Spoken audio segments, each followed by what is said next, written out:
Je n'étais pas vraiment bon joueur. À ce moment précis, je faisais le vœu de revenir le dimanche suivant et d'anéantir le pasteur Jeff. C'est très intéressant.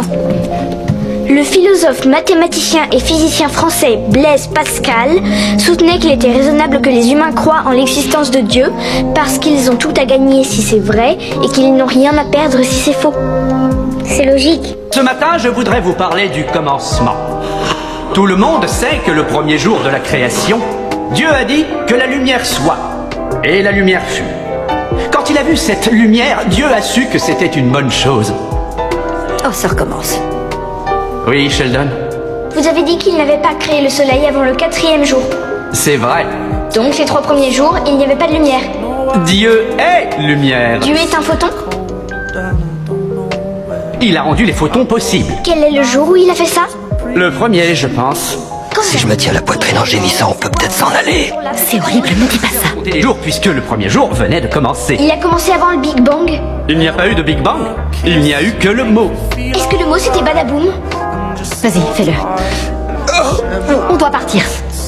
Désolé, c'est urgent. Qu'est-ce qui se passe? J'ai mal, désolé. Oui. Le problème, c'est que notre programme n'est pas assez stimulant pour Sheldon. Il s'ennuie dans ce lycée. Il est probable qu'il ne s'exprime pas de la manière la plus productive. Et le carré du sinus plus le cosinus c'est égal à 1. Sheldon. Je ne voudrais pas vous humilier, alors je vais vous laisser un petit moment pour réfléchir à ce que vous venez de dire. Madame McElroy, Quoi? je me demandais si vous aviez lu le livre dont vous nous parlez parce que moi je l'ai lu. 20 tours.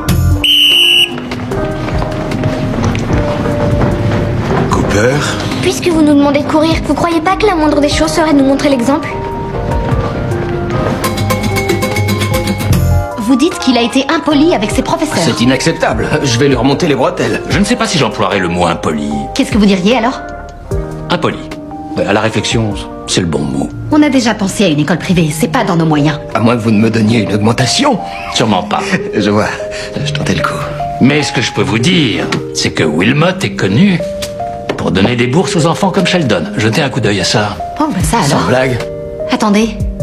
Ça se trouve à Dallas, c'est à 3 heures de route d'ici.